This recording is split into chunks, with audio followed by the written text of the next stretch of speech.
আসসালামু আলাইকুম রহমতুল্লাহি ওবরকাতুহু।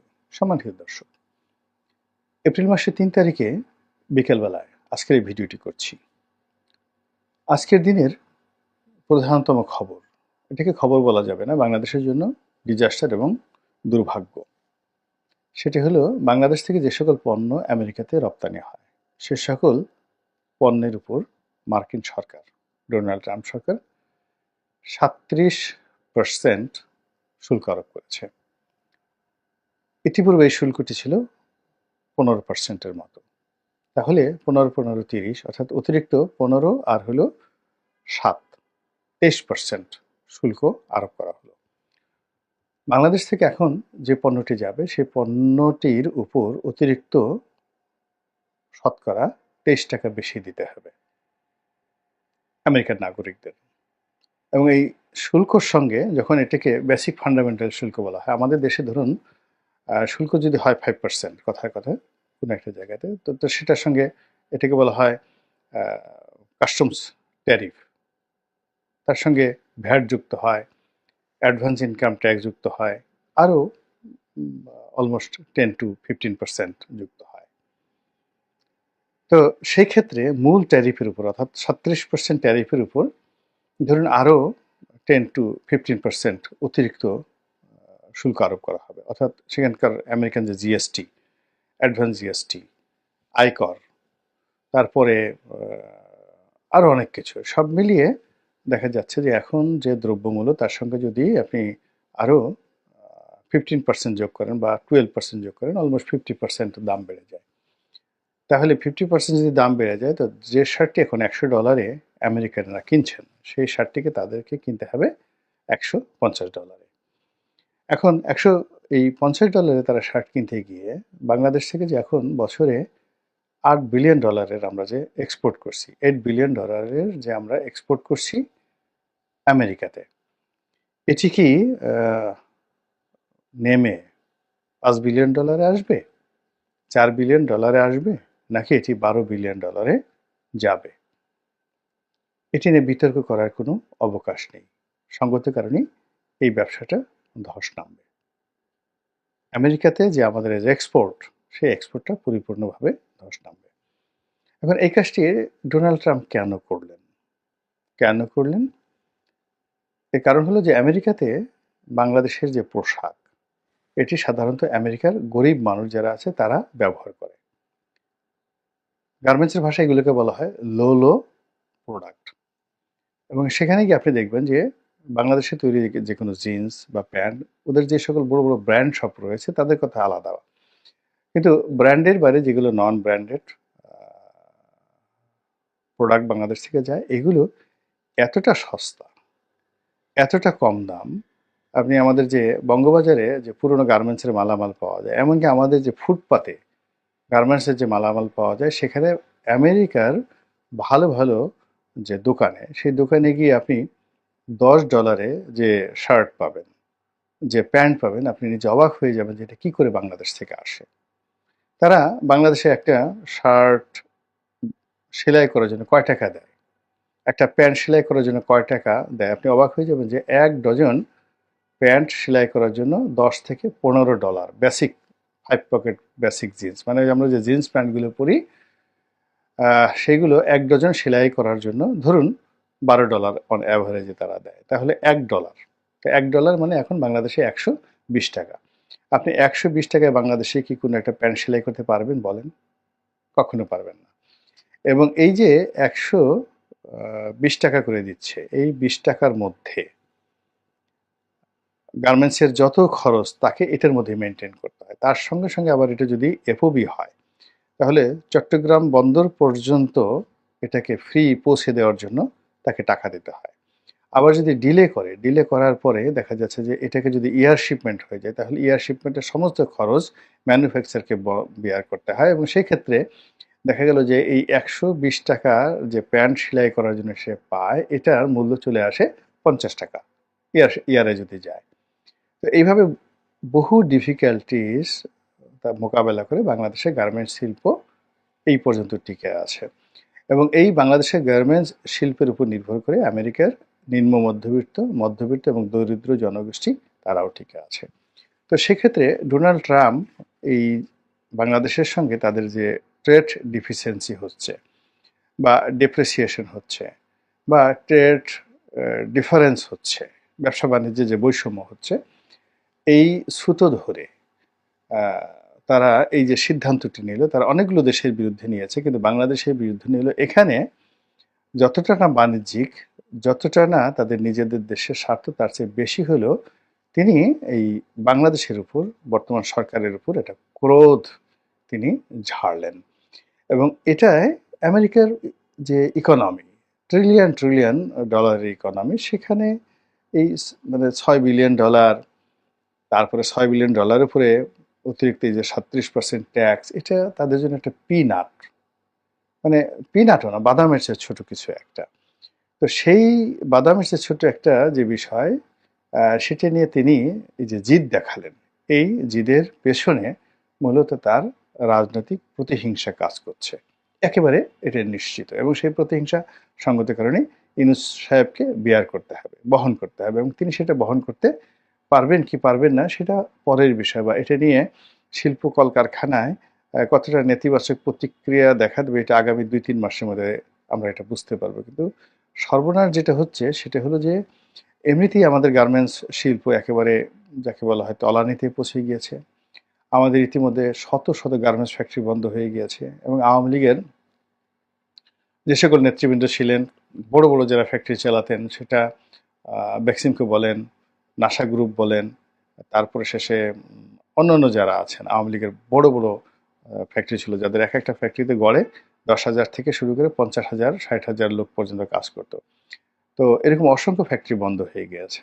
বাকি যে ফ্যাক্টরিগুলো চলছে, সেই ফ্যাক্টরিগুলোতে এই যে কয়েক মাসে যে শ্রমিক অসন্তোষ, সেই শ্রমিক অসন্তোষের মূল কারণ হলো যারা চাকরি হারিয়েছে, তারা যে সকল ফ্যাক্টরিতে কাজকর্ম হচ্ছে, সেই ফ্যাক্টরির সামনে গিয়ে তারা বলছে আমাদেরকে চাকরি দিতে হবে, এবং তারা রাস্তা ব্লক করে রাখছে। তো এই কারণে এই গত কয়েক মাসে কিন্তু ভীষণ রকম শ্রমিক অসন্তোষ দেখা দিয়েছে, এবং এটা নিয়ে সরকারও বিব্রত, গার্মেন্টস মালিকরাও বিব্রত, এবং যারা চালাচ্ছে তারাও বিব্রত। তার সঙ্গে সঙ্গে আমাদের আইন শৃঙ্খলা রক্ষাকারী বাহিনীর নিষ্ক্রিয়তা বলেন, দুর্বলতা বলেন, মানসিক বৈকল্য বলেন, এই সমস্ত নানা কারণে জুট ব্যবসা থেকে শুরু করে আরো অনেক কিছু, ব্যাংকিংয়ে এই গার্মেন্টস মালিকরা তাদের ওয়ালে, মানে দেয়ালে রীতিমতো পিঠ থেকে গিয়েছে। এবং সেখানে হঠাৎ করে, একেবারে হঠাৎ করে এই যে মার্কিন যুক্তরাষ্ট্রের একটা সিদ্ধান্ত, এটি আমি মনে করি বর্তমান সরকারের জন্য একটা বিরাট বোঝা সৃষ্টি করেছে। এখন সরকার কি এটা অ্যাভয়েড করতে পারতো?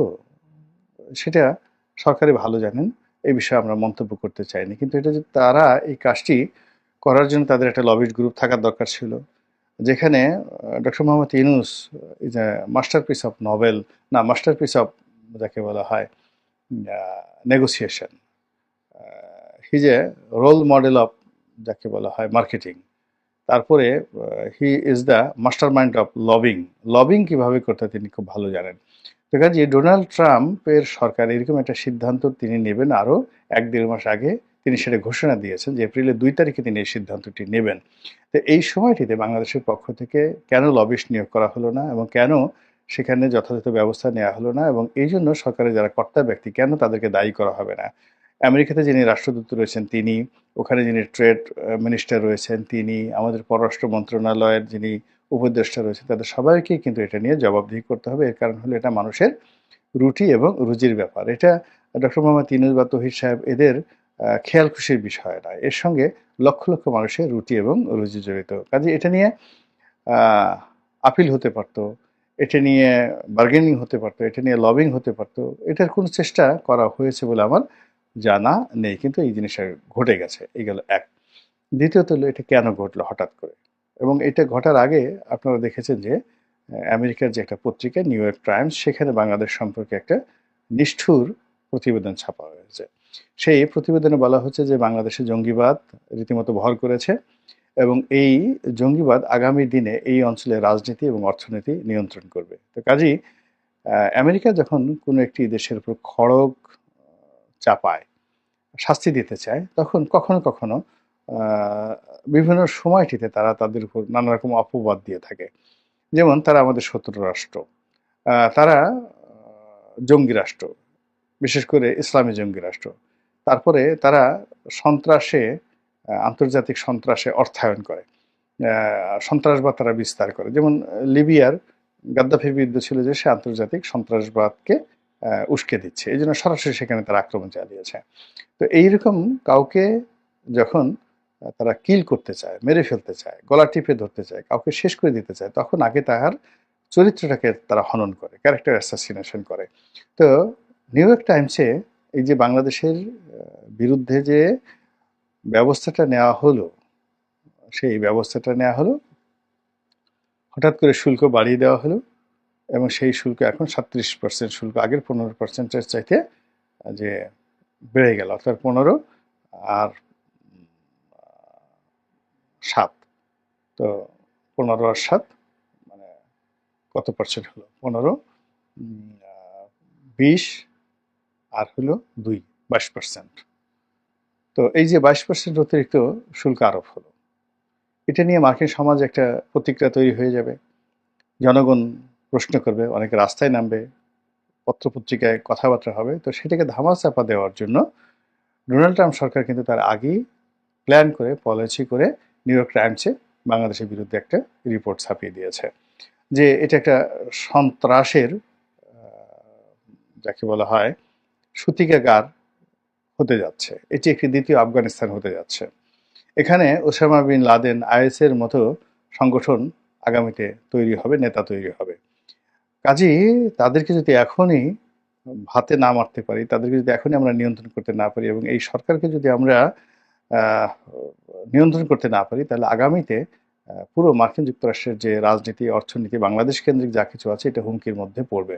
তো কাজেই সরকারকে চাপে রাখার জন্য, দেশবাসীকে চাপে রাখার জন্য এই শুল্ক আরোপ করা হয়েছে। তো এইরকম একটা যুক্তি উপস্থাপন করার জন্য আমেরিকার সবচেয়ে প্রভাবশালী পত্রিকা, সেই পত্রিকায় বাংলাদেশের বিরুদ্ধে এরকম একটি রিপোর্ট ছাপা হলো। কিন্তু সেই রিপোর্টের বিরুদ্ধে কার্যকর কোনো বিজ্ঞাপন দেওয়া, যেখানে ডক্টর মোহাম্মদ ইউনূস তার নিজের পিঠ বাঁচানোর জন্য আমেরিকার ওয়াশিংটন পোস্টে কত ডলার খরচ করেছেন, কত লাখ ডলার খরচ করেছেন, বিজ্ঞাপন দিয়েছেন। তো এখন রাষ্ট্রীয় অর্থ ব্যবহার করে এই নিউ ইয়র্ক টাইমসের এই প্রতিবেদনের বিরুদ্ধে নিউ ইয়র্ক টাইমসে কিন্তু একটা বিজ্ঞাপন দেওয়া যেত। উনি এত লোকজন জানেন, ওনার এত ইংরেজি জানা লোকজন আছে, এত জ্ঞানী গুণী পণ্ডিত আছেন, এখানে আলী রিয়াজ সাহেব আছেন, তো তিনি সে বিজ্ঞাপনটা দিতে পারতেন। সঙ্গে সঙ্গে তিনি কাউন্টার, নিউ ইয়র্ক টাইমসের যে কাউন্টার, যে পত্রপত্রিকাগুলো রয়েছে, সেখানে তিনি বাংলাদেশ সম্পর্কে অ্যাডভোকেসি করার জন্য তিনি লোক পাঠাতে পারতেন, লোক নিয়োগ করতে পারতেন। তো তো সেই কাজগুলো তিনি করেননি। ওটাকে তিনি কিভাবে নিয়েছেন বা তার লোকজন কিভাবে নিয়েছেন আমি বলতে পারবো না। কিন্তু আমরা যারা সাধারণ জনগণ, আমরা তখনই অনেকেই বুঝতে পেরেছিলাম যে নিউ ইয়র্ক টাইমসে যখনই এরকম একটা নিউজ ছাপা হয়, সেই নিউজের পরেই একটা দুঃসংবাদ যে কোনো একটা দেশের জন্য হয়। তো নিউ ইয়র্ক টাইমসের জন্য হয়, তারপরে শেষে যেটা উইকলি, যেটা টাইম ম্যাগাজিন, সেখানে যখন কোনো প্রচ্ছদ হয়, প্রায় সব ক্ষেত্রেই কিন্তু একটা দুর্ঘটনা লুকায়িত থাকে। তো এই নিউজটি ছিল আমাদের জন্য একটা অশনির সংকেত। আমরা সেই অশনির সংকেতটাকে অনুধাবন করতে পারিনি, এবং সেই অনুধাবন করতে না পারার কারণেই অলনে ছাড়েন বজ্রপাত রূপে আমাদের উপর এই যে ট্যাক্সটা বসে গেল। এবং এটা শুধু এখানে থাকবে না, এটার দ্বিতীয় ধাপে গিয়ে তারা ওই যে শেখ হাসিনার জমানাতে একটা সিদ্ধান্ত নিয়েছিল, নিষেধাজ্ঞা, মানে বাংলাদেশের যে সকল সরকারি আমলা কামলা, রাজনীতিবিদ তাদের স্বার্থের বিরুদ্ধে যাবে, তাদের বিরুদ্ধে নিষেধাজ্ঞা আরোপ করা। এবং সেই নিষেধাজ্ঞা আরোপ করতে গিয়ে যদি এখন সরকারি কর্মী যারা নিযুক্ত, তাদের 2-4 জনকে আবার সেই নিষেধাজ্ঞা দিয়ে দেয়, সরকারি কর্মকর্তা প্লাস এখন যারা রাজনীতি নিয়ন্ত্রণ করছেন, আপনি বোঝার চেষ্টা করেন, রীতিমতো ডিজাস্টার হয়ে যাবে। এবং সরকারের সেই ডিজাস্টারের মধ্যে দিল্লি কি পরিমাণ লম্ফঝম্প করবে, শেখ হাসিনা কি পরিমাণ অডিও বার্তা পাঠাবে, এবং কি পরিমাণ আনন্দে উদ্বেলিত হয়ে হঠাৎ করে বাংলাদেশে ঢুকে পড়ার জন্য তিনি যাকে বলা হয় যে আনন্দ উল্লাস শুরু করবেন, এটা আপনারা কি কল্পনা করতে পারছেন? মহান আল্লাহ আমাদের সবাইকে হেদায়েত দান করুন এবং হেফাজত করুন। আসসালামু আলাইকুম ওয়া রাহমাতুল্লাহি ওয়া বারাকাতুহু।